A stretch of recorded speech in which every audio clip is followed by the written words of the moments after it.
sources did you use to translate their language? Because a lot of the volunteers that went down there wrote all the time about the language problems, so. In the pension files, it's actually the pension officers, the bureau officers, who are writing the testimony in standard English. They're writing it in standard English. There were occasions when the transliteration was more non-standard. There are moments where you hear the gullah, but for the most part, they are writing in standard English. Yes. Those pension records, would they be, I think I can find them on Ancestry and some of the records. Yes. So they are at the National Archives. They are in the process of being digitized. I didn't say this. I wrote an article. I wrote an op-ed for the New York Times. It was published February 29th of this year. And what I said in this op-ed is that with these pension files, millions of African Americans can identify their enslaved ancestors. If you think about almost 200,000 U.S. colored troop soldiers, about 140,000, 40,000 of them were formerly enslaved at the time of their enlistment, okay? Those soldiers, and so there would be even more who applied for pensions and didn't get them. We know that about 90,000 got pensions. Those people today have millions of descendants. And what you can do is, if you go on Ancestry, let's say, and it says that one of your ancestors is a Civil War veteran or widow, see if they have a military service card. If they have a military service card, chances are they have a pension file. And some of the pension files are now available on Full3, Ancestry, Family Search, full text. There are projects like the International African American Museum Center for Family History, where they're trying to collect all of the pension files for the Black South Carolina regiments. And if you can't get it for free, on the National Archives website, you can order it.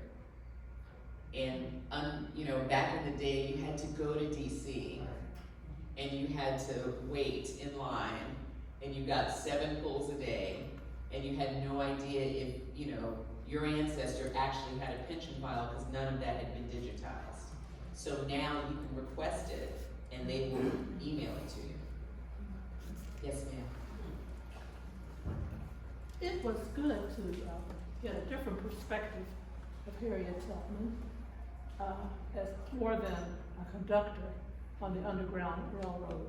Now, you placed her in South Carolina. Maybe I missed something, but is that the area she was from, South Carolina? No, she was from the Maryland Eastern Shore, and she stays in Maryland up until right before the Civil War. She liberates herself in 1849, and she made approximately, the figure that historians agree on today is 13 trips back into bondage to bring about 70 people out. And that's up until about 1859. Now, during the last several years of that time, she's also living in the North, okay? So she lived for times in Massachusetts, she lived in Philadelphia, and she went back and forth. And she would raise money in those places, and she would go back to Maryland. By 1859, you know, the war is just too close, right? And the Maryland slaveholders were really looking for her. And it's clear to the abolitionist community that war is going to happen. And so she actually listens to her supporters, and she stops going to Maryland. Her sister had also died. She couldn't get her sister's children out of bondage in her last few trips. And then the Civil War breaks out. So it's in May of 1862 that she goes down to South Carolina. How long was she there? Was it duration? She's there until 1864. First of all, thank you so much. I was glad that you mentioned the National Museum. I visited this May and want to really encourage people who have not been there because it really focuses on Carolina rice sales. And so don't think that if you've done the National Museum that it's the same. This is more an ethereal question. I go to that Charleston every year. There's a very strange kind of, the land holds the history, and the land holds the culture, and the land holds the spirit. And so it has an unreal connection, because you know the history, and especially now with the museum on Gadsden War, where our people were riding, and yet there's this passion and compassion for it. Can you help me with that? Passion and compassion for what? For that land that holds that, Yeah. that unforgetting history, Yes. but at the same time holds a cultural connection and spiritual connection that I have not been. Yeah. You know, Charleston is a very beautiful city. It's also a very complicated city. And from my vantage point as someone who has traveled to it and through it since I was a child, my dad was born, he was born in Colleton County, and he was the last of his siblings to be born in South Carolina. So we went every year to visit my great-grandmother. I've never seen so many plantations in one place. And the names of planters, and when we say planters, we should say slaveholders and plantation owners revered in such a way. And it's as if until relatively recently, I would say that the prevailing thought was that the Civil War was still going on, right? And that maybe the outcome might be different than it actually was. And so the whole lost cause rhetoric was very much alive and well, and people believed it, and people, you know, they preserved it, they passed it down, they celebrated it in ways that I don't necessarily see in other cities. I think, however, what you're seeing is as the city becomes more international, and as it becomes more progressive, and I guess part of the New South, part of the New South and battling the Old South, is that you do see those messages changing. I started working as a consultant for IAAM when I was nursing my daughter, who's now taller than I am. So I was a part of that project for many, many, many years. And I think that, I hope that it is going to be an important part of that change. I do know, because I've worked with other historic sites on informal bases, that there are other historic sites that are rewriting, you know, how they talk about the laborers, in quotes. That's what the labels would say. You know, up until a couple of years ago, this was the workers' cabins or the laborers' cabins. Come on now. People now want to hear the story of the enslaved. Yeah, and it's in large part that demand, right? Because those are tourist dollars. Those are dollars of people who are coming to this city to learn this history, and they don't want to hear that. That is playing a role as well in this process of rewriting / writing the history of the region. And so I think everyone hopes that IAAM is going to be a beacon for that, and that light will continue to spread. And I wonder if you saw the Carolina Gold exhibit? No, in May. Okay, in May. Well, if it was in there, I saw it. It was Okay. just so much. Okay, I worked on the Carolina Gold exhibit, the West African roots, and the Gullah Geechee exhibit, but I'm in the video on the Carolina Gold The exhibit. video? I did see. Yes. I have a question. Yes. Just thinking, well, first of all, thank you for telling such a compelling story. I tell you, I'm still reading. Yes. And I intend to read it all, no shortcuts, right? But I'm thinking now about what we would like to do in March, the birth month, for Harriet Tubman. And we need a whole lot of discussions, you know, so that we can keep people engaged over time. So I'm hoping we'll have at least 4 in March, so we can link to Women's History Month and also to her birthday. But I'm thinking about Hollywood as history, or even television as history. But some of my favorite movies, either on the big screen in the theater, Harriet, or Daughters of the Dust, you know, and the Cleveland Cinematheque, or over 20th century, their eyes were watching God. I keep telling people the book is better, you gotta read the book. But what do you think of the film treatments of Harriet Tubman's life? Well, I think the most recent, the biopic, well, okay, let me start here. As a historian, I think that I always understand that Hollywood is Hollywood, right? And that they're going to take history and do with it what they think is going to sell. And so I think that was definitely the case in the most recent biopic of Harriet Tubman. And I thought that there were parts of her life that were fictionalized that I questioned. I questioned the Black bounty hunter. I questioned her having an assistant, right, who was originally the assistant of the Black bounty hunter. And the mutual flirtation / love interest between her and the person who held her in bondage, I thought was completely inappropriate and insensitive and just disrespectful.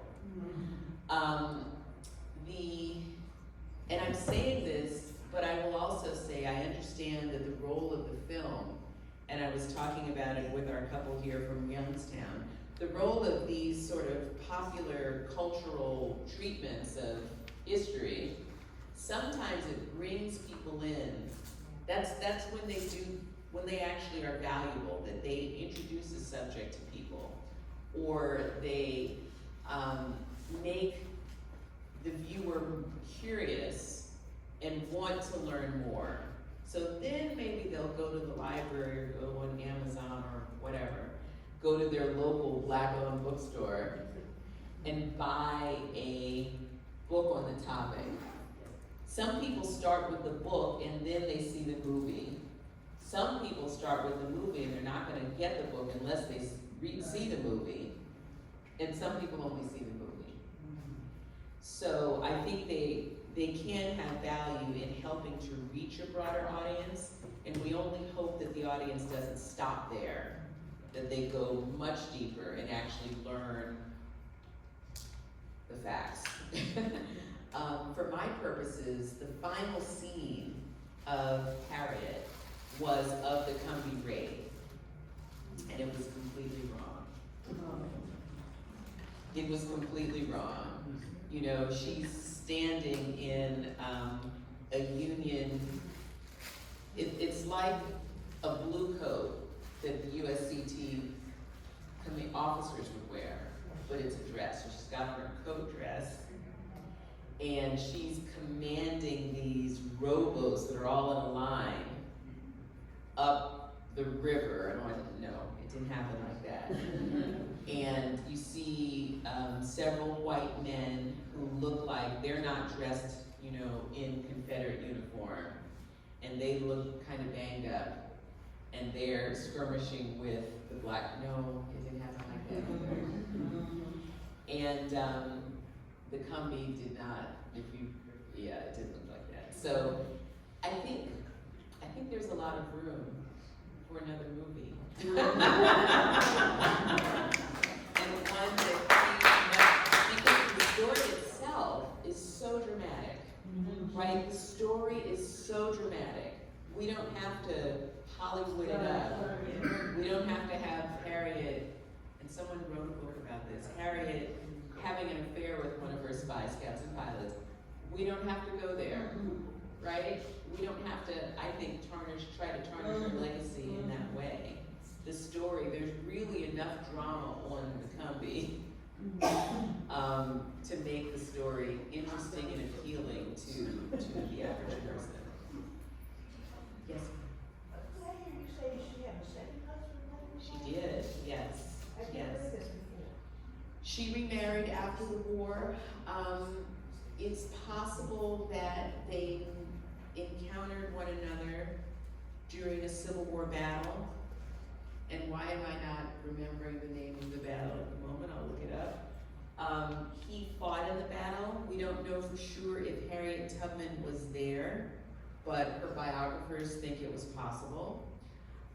We know that she ran a boarding house in Auburn, and she took in a lot of people, people who, you know, after the Civil War, some black people didn't have anywhere to go.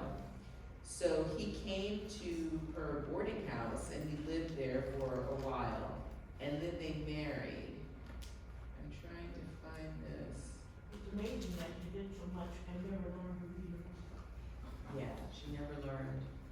And I talk about that in Combee and kind of compare her, or at least put her in the context with the other abolitionists who did, and even those who were born enslaved, like Frederick Douglass, who learned to read and write.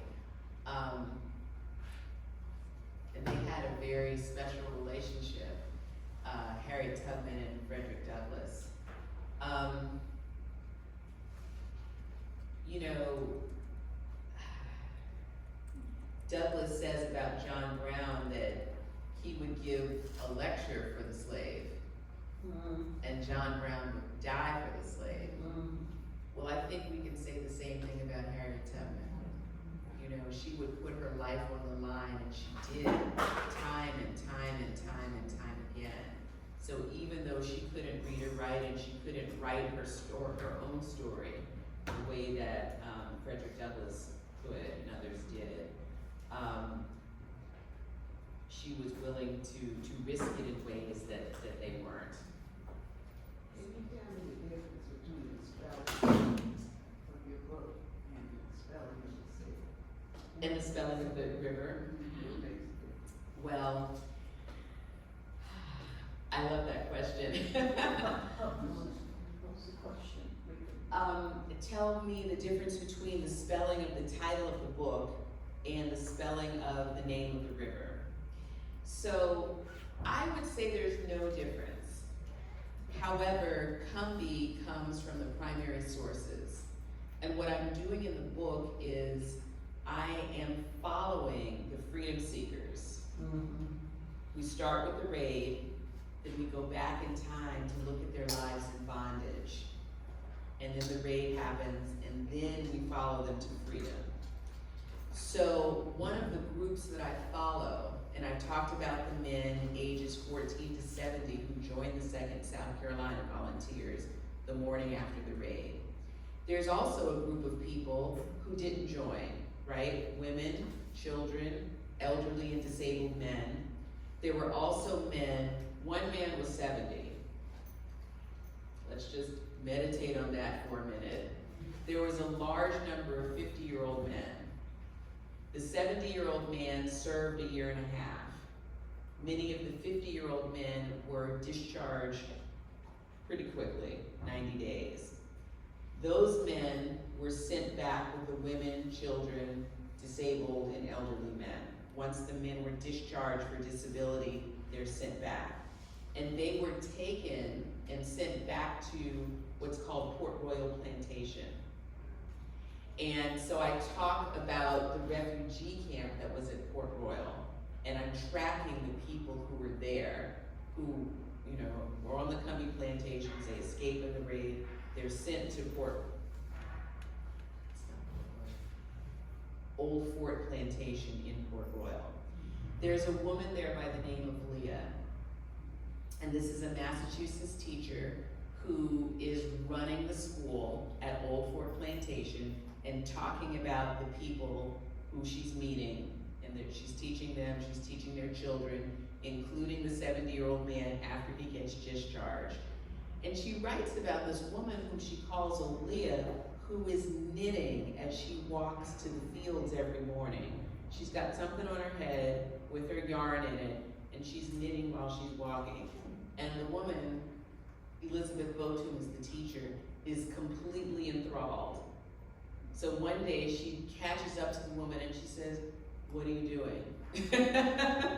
Nobody else is doing this. What's going on?" And old Leah tells her, "Oh man, we's Cumbie. We's Cumbie," right?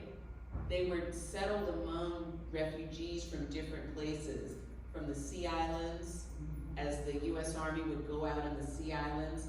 There was this whole thing about Edda Island is too far out, we can't protect it, bring the Edda people in and put them in the refugee camp.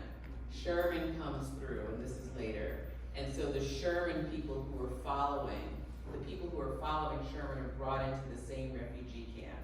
So the teacher talks about all of these different kinds of refugees. These people were Cumbie. And other refugees talked about them because they were on those rice plantations. And she says, we learned to do things for ourselves because we didn't have white folks around us all the time. That's how the book got its title. And people of the region pronounce the river in the same way, Cumbie.